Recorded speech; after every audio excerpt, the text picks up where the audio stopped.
Bonjour, merci de vous savoir si nombreux dans ma chaîne pour l'apprentissage du langage C++. Pour le nouveau, je vous souhaite la bienvenue et surtout, à la fin de la vidéo, n'oubliez pas de vous abonner pour ne pas louper les prochaines vidéos. Alors, pour cette nouvelle vidéo, nous allons aborder une nouvelle notion, à savoir la création des variables grâce à l'allocation dynamique. Alors, pour, pour, pour rappel, donc, quand, quand on a des vidéos précédentes, comment est-ce qu'on déclare une variable selon son type, le nom de variable et puis l'initialisation. Par exemple, quand vous déclarez une variable in mon nom égale à 0, voici ce qui se passe concrètement, étape par étape. Le programme demande au système d'exploitation la permission d'utiliser un peu de mémoire. Et ensuite, le système d'exploitation répond au programme en lui indiquant où il peut stocker cette variable. Et après la fonction, la variable est automatiquement supprimée de la mémoire. Donc, ça c'est un petit rappel, ce qui se passe concrètement lorsque vous déclarez une variable en initialisant avec une valeur précise ou pas. Ici, je l'ai initialisé à 0, pour initialiser par exemple à 5, à 6, peu importe, selon vos besoins. Alors, entrons dans le vif du sujet. Donc, bon, la taille, pour trouver la taille d'une variable, bon, vous savez que la variable a un type, et maintenant, pour trouver la taille de ce type-là, on utilise ici le sizeof. En C++, on utilise le sizeof. Donc, par exemple, si je veux trouver la taille, c'est-à-dire en octet, donc ce qui représente en octet, le integer, vous faites sizeof, vous allez trouver la valeur en octet d'un integer. Donc par exemple ici, comme j'ai fait ici, oh là, oups. Par exemple ici, voici quelques exemples que j'ai effectué là, ici par exemple. Donc si vous exécutez ce code ici, par exemple, ça va vous afficher la taille d'un char, d'un integer, d'un long, d'un double en octet. Ok. Donc, ici, si vous compilez ce programme-là, pour le char, ça va donner un octet. Pour l'intègre, ça va donner 4 octets. Pour le long, ça va donner 4 octets. Et le double, 8 octets. Ok.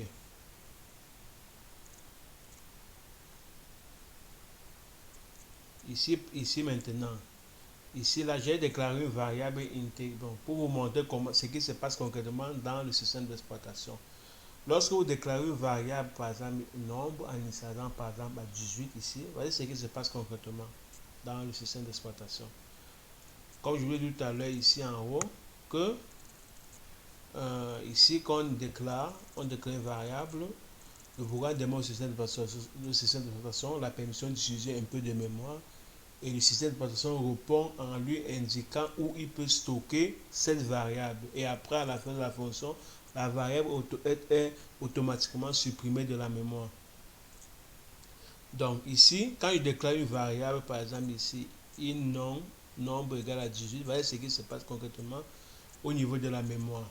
Ici, c'est une capture de camp que j'ai faite là. Ici, donc, ici, bon, là, ça c'est un exemple pour faire comprendre comment ça se passe. Donc, ici, le système d'exploitation a alloué la mémoire, un peu de mémoire qui commence à partir de l'adresse 1600 jusqu'à 1603. Ceci parce que ici, le integer, on a déclaré le integer, la variable de type integer. On a dit que l'integer, c'est à 4 octets. Donc, c'est ça qu'on, ici, par exemple, ici, ça, c'est un truc aléatoire, juste pour faire comprendre ce qui se passe. Donc, ça veut dire que la valeur 18 va être stockée à partir de l'adresse 1600 jusqu'à 1603. Si vous faites 1603 moins 1600, ça donne exactement 4 qui correspond au nombre d'octets d'une variable, de notre variable qu'on vient de déclarer, de type integer qui comporte 4 octets.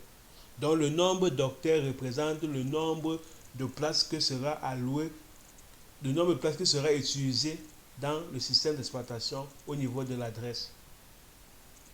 Ok, j'espère avoir été plus clair avec mes explications. Oh là, je suis un peu allé un peu plus vite là.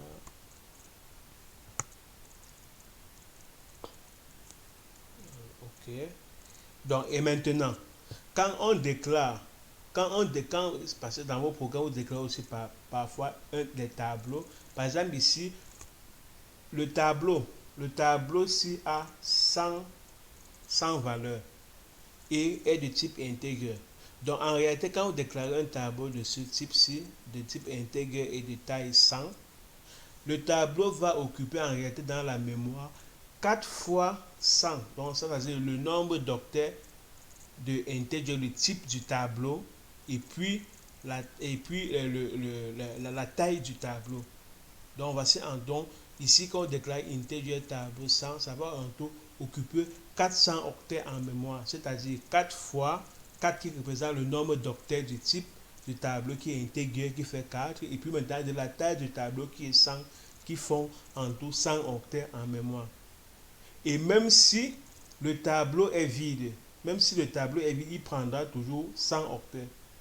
Donc, il faut bien retenir ce notable ici. Donc, même si ici, après avoir déclaré le tableau est vide, il va toujours prendre 100 octets. 100 octets. Parce que vous avez déclaré ici intègre et puis avec la taille. Et pour trouver le nombre d'octets en mémoire, ça va faire 4 fois la taille du tableau qui font 100. Même si vous n'avez pas encore rempli le tableau occupera déjà en mémoire 400 octets. Ok. Et maintenant, ça c'est la méthode classique pour allouer dynamiquement, dynamiquement une variable selon le type. Maintenant, pour allouer manuellement, quand on dit manuellement, ça veut dire donc on le fait par soi-même, c'est-à-dire pas à pas. Donc, la première des choses, quand on va allouer un peu de mémoire manuellement au système d'exploitation, la première chose d'abord, ici en C++, c'est d'importer cette bibliothèque-ci qui contient les fonctions dont nous avons besoin, c'est-à-dire le malloc et free. Et le malloc signifie en anglais memory allocation ou en français allocation mémoire. Et donc, la fonction malloc a pour rôle de demander au système d'exploitation la permission d'utiliser de la mémoire. Et puis maintenant, le fruit, elle indique au système que l'on n'a plus besoin de la mémoire qu'on avait demandé. Et ensuite, la place en mémoire est libérée et un autre programme peut maintenant s'en servir au besoin. Ok. J'espère avoir été plus clair avec mes explications. Donc, les étapes pour allier manuellement de la mémoire au système. Voyez ce qui se passe. On appelle d'abord, la première chose à faire, c'est d'appeler la fonction malloc et ensuite on doit vérifier si la valeur retournée par malloc pour avoir le système a réussi à allouer la mémoire. Et ensuite, à la fin, on doit libérer la mémoire pour que cette mémoire-là puisse être utilisée par un autre programme. Et maintenant, en C++, en dehors de ces deux fonctions qui sont malloc et fruit, on peut aussi utiliser le new, le delete, le new ici en tableau pour déclarer un tableau, et puis le delete ici pour supprimer tout un tableau qu'on a alloué manuellement. Donc ici maintenant, ici le new, le new, c'est pour ça représente le malloc. Donc ces fonctions malloc et fruit sont équivalentes à new et à delete. Delete pour fruit et new pour malloc. Donc ici, comme j'ai la capture de quand que j'ai fait ici, on fait le new et puis le type de la variable, le delete, et puis pour supprimer qui représente le fruit. Et maintenant, si nous sommes dans le cas d'un tableau qu'on veut allouer manuellement, on fait le new, le type et puis la taille du tableau. Et puis si on veut détruire ce tableau à la fin pour que le système puisse utiliser la mémoire qui a été détruite. On fait le delete ainsi dans cette écriture ici. Ok, j'espère avoir été plus clair. Et maintenant, allons pas à pas. Là ici, je voulais dire, la première étape consiste à demander une allocation de mémoire avec malloc, qui est une fonction. Voilà, il faut que je mette là comme ceci pour que vous puissiez bien comprendre. Donc ici, voici le prototype de la fonction malloc. Donc en fait, c'est un pointeur de fonction qui ne retourne rien. Puisque dans le chapitre des fonctions, nous avons vu que le void, c'est une fonction qui ne retourne rien. Donc en fait, le malloc, c'est une fonction, un pointeur de fonction qui ne retourne rien, avec pour argument la taille, la taille, c'est-à-dire le nombre d'octets nécessaires. Donc par exemple ici, je crée un pointeur sur integer là, integer que j'initialise avec le lot là. Et puis maintenant, avec la fonction malloc, inscrit dans notre pointeur l'adresse qui a été réservée ici. Donc je fais mémoire allouée, je fais la malloc size of int. Là, je suis en train de demander un peu de mémoire au système d'exploitation. Et comme je l'ai dit tout à l'heure, que le C++ offre encore d'autres fonctions qui permettent aussi de demander un peu de mémoire au système d'exploitation avec ici, avec le new, le delete. Donc ici, par exemple ici, donc ceci est équivalent à ceci. Bon, ça c'est un autre exemple. Hein.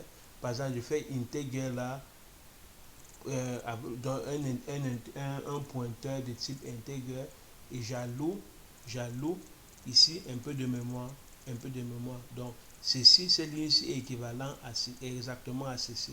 Donc integer là que je convertis, que je fais un casse là, pour que je vais dire le malloc en fait c'est un pointeur qui ne retourne rien. Donc je convertis ceci comme ceci. Donc en fait, ceci est équivalent à ceci. Ok. Donc, et mémoire allouée que j'ai déclaré ici là est un pointeur contenant une adresse qui a été réservée par le système.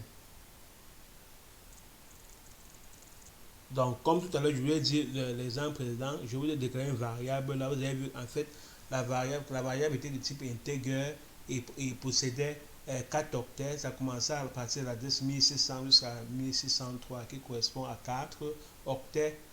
Et 4 octets correspond à integer, le nombre d'octets integer qui est 4. Donc ici maintenant, comme ici que j'ai déclaré ici, le mémoire, donc mémoire alloué est un pointeur,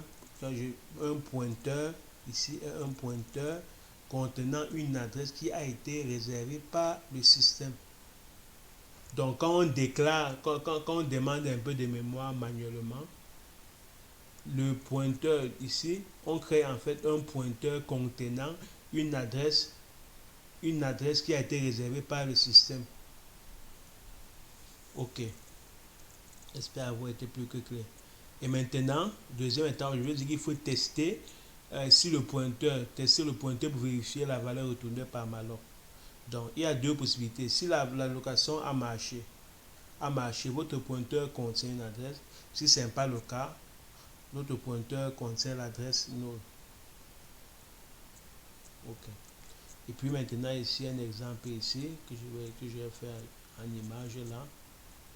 Ici, donc là voici le pointeur que j'ai déclaré ici. Et puis je crée un peu de mémoire manuellement. Et puis je fais le test. Si l'allocation a échoué, if mémoire null, on met exit, on arrête immédiatement le programme. Et si ce n'est pas le cas, ici on peut continuer le programme normalement. Donc ça c'est un peu l'architecture de ce qui se passe concrètement quand est-ce qu'on veut faire le test pour voir si l'allocation a échoué ou pas.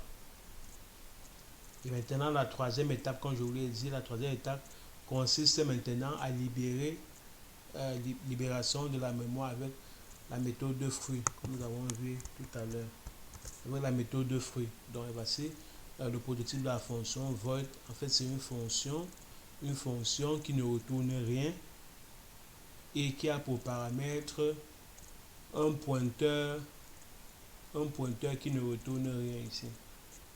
Donc ici, voici un exemple là. Donc ici, par exemple, ici, là, avec le fruit, on n'a plus besoin de la mémoire, on la libère. Donc avec le fruit, mémoire allouée. Donc ici, voici un exemple comment est-ce qu'on libère la mémoire qui a été allouée à la ligne 5. Donc, et maintenant, comme je l'ai dit tout à l'heure, qu'avec le C++, aussi d'autres fonctions, par exemple le delete, pour libérer ça, on peut aussi utiliser la fonction delete. Donc en fait, cette ligne-ci est équivalente à celle-ci. Donc, à celle-ci delete, puis équivalent à free, puis. Ok, maintenant passons aux choses un peu plus sérieuses. Donc, tout à l'heure, je vous ai dit que bon, quand on déclare un tableau, par exemple, de type integer et de taille 100, en fait, le tableau va contenir le nombre d'octets du tableau qui sera alloué par cette exploitation sera égal à le nombre d'octets du type de tableau et puis la taille. Et mais maintenant, si on veut créer un tableau dont la taille n'est connue qu'à l'exécution, c'est-à-dire tu déclares un tableau et donc tu ne définis pas encore sa taille, et c'est au cours de l'exécution de ton code que tu spécifies la taille du tableau. Donc voilà ce que je m'en vais comme ça, c'est ce que je m'apprête à vous expliquer. Donc ici, ça consiste à déclarer un tableau, sans spécifier sa taille, et la taille ne sera que connue lors de l'exécution de notre programme. Donc, voici un exemple que je vais vous expliquer pas à pas.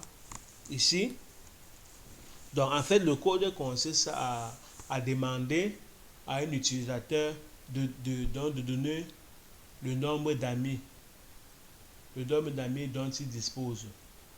Et ensuite, maintenant, d'entrer l'âge de ces amis-là. Et en plus, le programme va afficher tous les âges de ces amis. Donc, si on demande déjà le nombre d'amis dont dispose l'utilisateur, ça veut dire qu'au départ, on ne connaît pas le nombre d'amis. C'est à l'exécution qu'on connaîtra le nombre d'amis.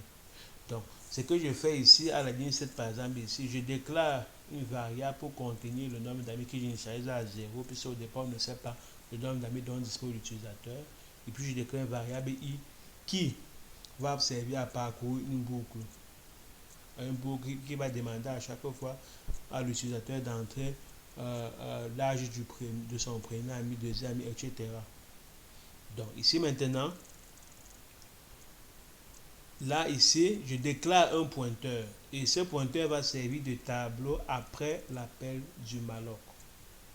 Donc, ici, je demande à l'utilisateur d'entrer le nombre d'amis. Là, il entre avec le CIN comme d'habitude. Et puis maintenant, je fais un test là, qu'il y ait au moins un ami. Donc si le nombre d'amis est supérieur à 0, alors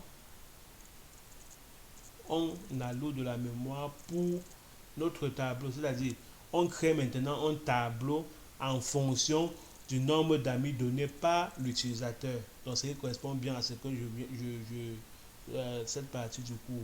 Donc là, je déclare maintenant, j'alloue la mémoire manuellement pour le tableau, c'est-à-dire pour la taille dont disposera notre tableau. Ici, naturellement avec le malloc, comme avec le malloc là. Et ensuite, je fais le test ici. On vérifie si ça a marché ou pas. Si ça n'a pas marché, on arrête tout, comme je vous ai dit tout à l'heure. Et ensuite, maintenant, si ça a marché, on demande à l'utilisateur l'âge des amis un à un. Donc, je fais maintenant une boucle qui va quitter de 0 jusqu'à le nombre d'amis qu'on aura spécifié ici à la ligne 13. Et puis maintenant, on va lier le CIN là. Donc, ça c'est le chemin normal. Bon, là, quand on a vu le chapitre 2 concernant les boucles et les tableaux. Bon, après, on lit maintenant le C, in, là, âge, ami, I. Et ensuite, maintenant, on fait un C, out là pour dire vos amis ont les âges suivants. Et puis maintenant, on fait maintenant une boucle qui va parcourir maintenant tout notre tableau là, notre tableau qui est rempli des âges de l'ami, des âges de l'ami de l'utilisateur. Et enfin, à la ligne 35, on libère la mémoire allouée avec malloc. On n'en a plus besoin pour permettre à notre programme d'utiliser cette case mémoire là. Ok, j'espère avoir été plus clair avec mes explications. Donc, comme récapitulatif ici, donc ici, première des choses, il demande à l'utilisateur combien d'amis, combien il a d'amis, et puis on crée un tableau de type intégré ayant une taille égale à son nombre d'amis via le malloc, et puis on demande l'âge de chacun de ses amis un à un qu'on stocke dans le tableau, et ensuite on affiche l'âge des amis pour montrer qu'on a bien mémorisé tout cela. Et à la fin, puisqu'on n'a plus besoin du tableau contenant l'âge des amis, il ne reste plus qu'à libérer avec la fonction free. Bien entendu, ce programme, on aurait pu faire ça avec le new, comme vous avez vu précédemment, avec le new et le delete. Alors, maintenant, je pense que j'ai tout expliqué. Si ce n'est pas le cas, n'hésitez surtout pas à me poser la question en dessous, c'est-à-dire dans le commentaire. Je serai dans la mesure du possible de vous répondre dans les plus brefs délais. Donc maintenant, voici un petit exercice qui va combiner la notion précédente que nous avons vu, la notion de structure et allocation dynamique. Donc voici une structure que j'ai déclarée ici. Donc une structure qui a pour nom joueur et puis qui a char, nom, donc une chaîne de caractères nom qui compose 20 éléments, prénom et le score. Donc la structure décrivant le nom, le prénom et le score du joueur. Et puis maintenant le type de qu'on a vu précédemment, je reviens pas, je m'ai expliqué dans la vidéo précédente. Donc le programme, on écrit un programme permettant de manipuler un tableau contenant les éléments de cette structure. Et le tableau enregistre donc les informations sur les différents joueurs d'un jeu. Et puis la structure est à définir en dehors de toute fonction. Donc voici la première fonction ici, allocation joueur. Cette fonction alloue dynamiquement de l'espace à un tableau d'éléments de structure joueur dont la taille est taille. Elle retourne l'adresse allouée au tableau par la mémoire de l'ordinateur. Et puis maintenant, il y a la fonction voinitialisation qui est composée de deux paramètres joueur, donc un tableau de pointeur joueur et puis la taille. Et cette fonction permet de créer, de stocker taille d'éléments dans le tableau de structure dont on connaît déjà l'adresse et la taille. Et les informations de chaque élément du tableau sont fournies au clavier par l'utilisateur. Maintenant, la troisième fonction est affichage info. Et cette fonction affiche le contenu du tableau de structure précédemment initialisé. Utilisez impérativement des pointeurs pour afficher les éléments.